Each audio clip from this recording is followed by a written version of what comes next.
Wait, what if somebody's been with their boyfriend for 15 years? You not take advice from them? They're only throwing gasoline on that fire. Oh my gosh, she should have never did this, that, and the third. He should have never said yada, yada, yada, da, da, da, da, da. You need to go to somebody who is going to think logically in those situations and is going to help you come to a logical decision. Haley, shut up. Sit down and pray about it. We're going to talk to... I'm sorry, go ahead. What's up, guys? I'm Haley. And I'm Money, and welcome back to Beefing with the Blacks. So today we're going to talk to you guys a little bit about who we take our relationship advice from.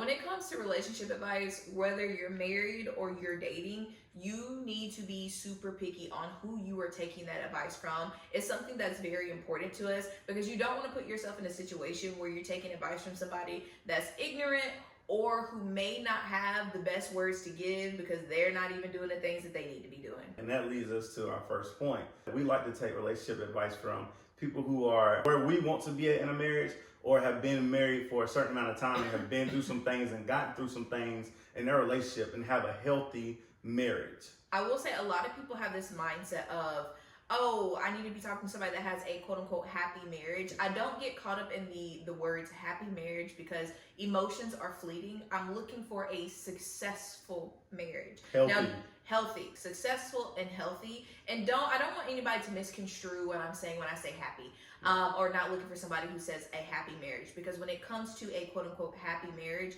it's more so about what things look like. Emotions are fleeting, and because they are fleeting, you're not going to be gung-ho joyful every single day. But is this a marriage where you are choosing your partner consistently? Every single day. With your ups and downs, are you guys still supporting each other? Even if you're not in your happiest state, right, are you still choosing to put that other person's needs above your own because it's what's best for the marriage, it's what's best for the household? Or who has been married for an extended period of time and have gone through some things. And going through some things, you may have gone through things earlier on in your marriage, so it doesn't necessarily disqualify you if you haven't been married for that period of time. It's more so the wisdom and experience that you have to give us. And it's so easy to seek advice from friends, no matter what phase of life they're in, or if they're married or single or whatever the case may be, and their status is in their relationships. It's so easy to cling to them, to ask them for help because they've been that person for you your whole life through many different situations. But if they're not in the same phase of life as you are relationally, then you shouldn't be seeking that advice from them. If they're not somebody who looks at marriage the same way you do, you shouldn't be asking them for advice. If they're somebody who downplays women, like they don't respect women, anything of that nature, you shouldn't be seeking advice from them. If they don't respect the women that they come in contact with, like their mom and sister, or just basic people that they should be respecting or holding up to a higher standard, we shouldn't be seeking advice from them, because how you treat anybody is how you treat everybody.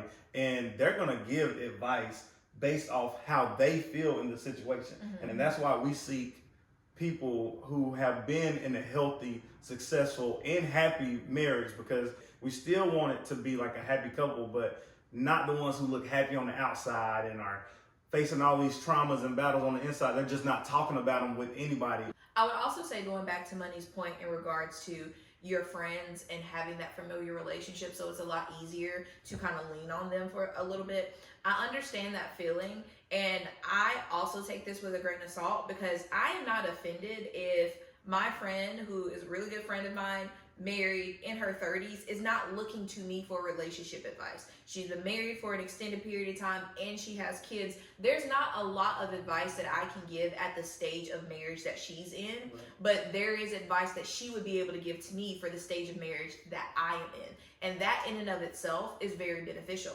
I do recognize also that the time frame of it may not be, yes, I may be married for 2 or 3 years, but within that 2 to 3 year time frame, Money and I have gone through a few different things. So, and that, whether it be financial, whether it be losses, things of that nature, that we can give input on. But it's no shot to us if we have somebody who's like, oh, you guys have only been married for a year, let me not have that conversation with y'all. I fully understand that mindset because we operate in that too. And I'm not about to go to my girls having a conversation about my marriage, knowing good and well that it's going to come back with some, oh, you just need to leave him, or you just need to call it quits, or this, that, and the third. Because I do have friends who do not care about marriage, who do not hold marriage at a higher regard. So it's a lot easier just to say, leave, cut it off, on to the next, as soon as his underwear is beside the dirty clothes hamper.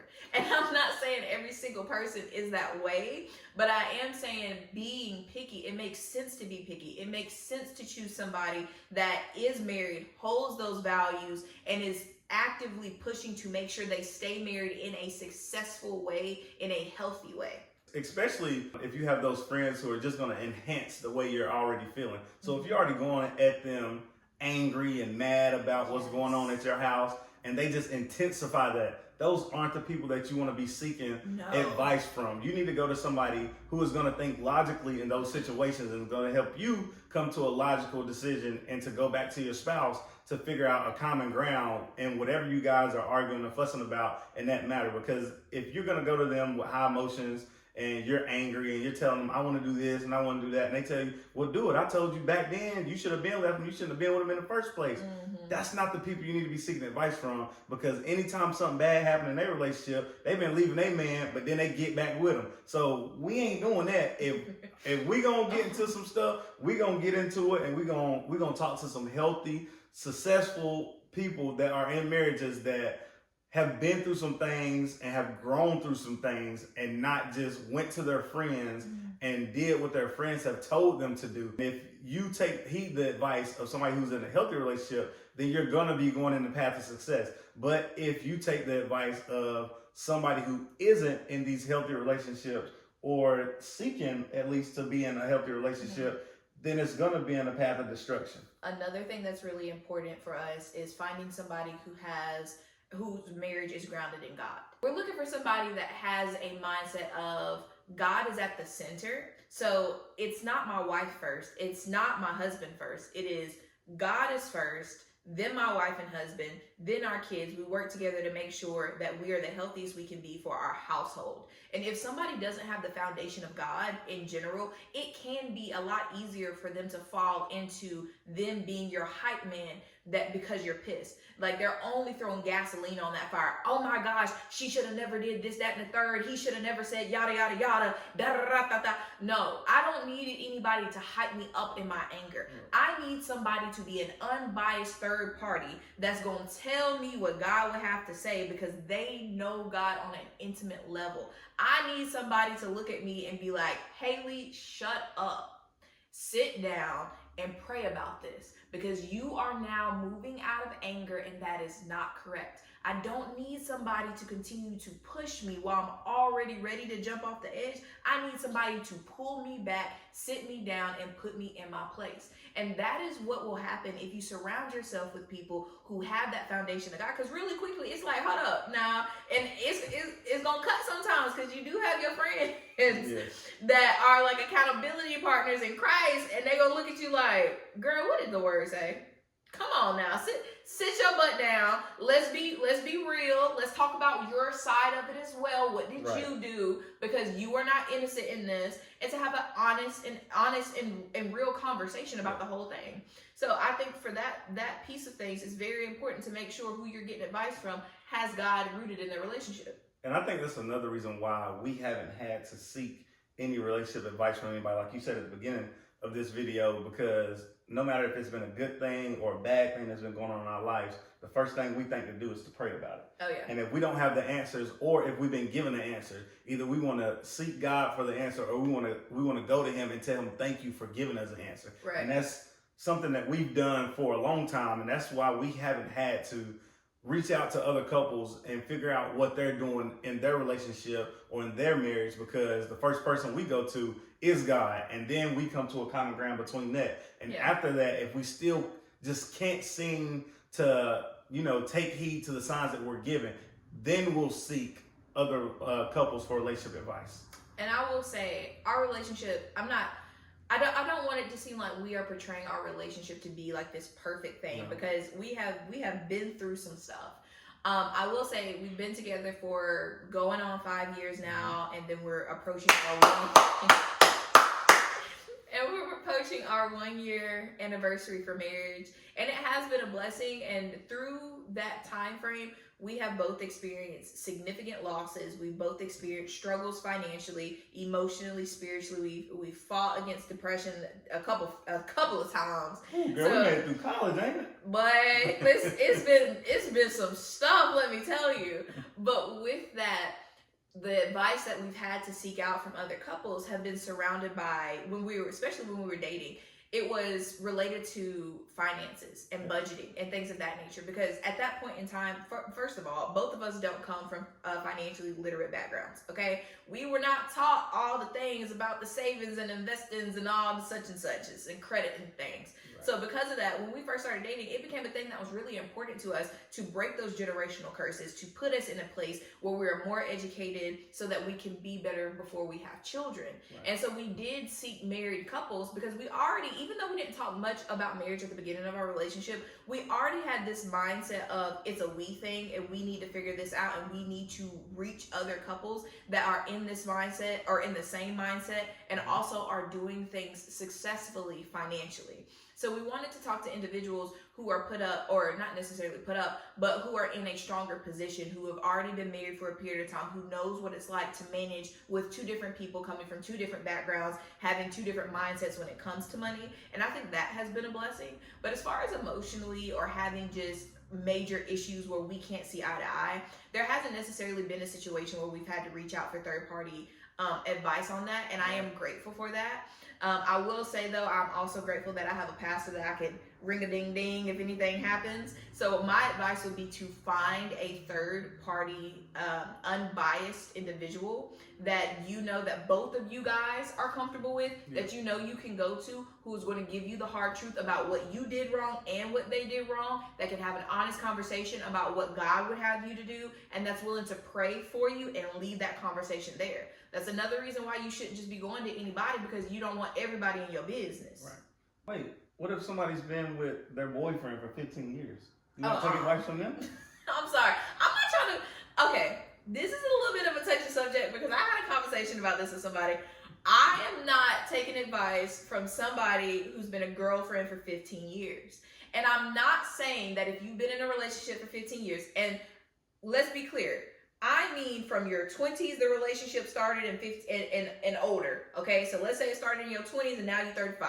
Whatever the case may be, I'm not taking advice from somebody that's been a girlfriend for 15 years. Why not? And it's no hate, no shade to them. It's more so you're not where I want to be. And then some people are like, well, what if I don't believe in marriage? Then we're also we're not on the same, like, we don't hold the same values. We don't have the same mindset. And this is not to say, oh, you're lesser than. It's just to say we are not in the same place. Right. We don't want the same things. And you don't have the level of commitment that I'm trying to get. Goes back to our first point. Just talking about somebody who is where we want to be in life. Exactly. And so many people are like, oh, you just want to marry him so he'll be stuck with you and he's going to be locked down and there's consequences if he tried to divorce. That's all you did? Yes, 100%.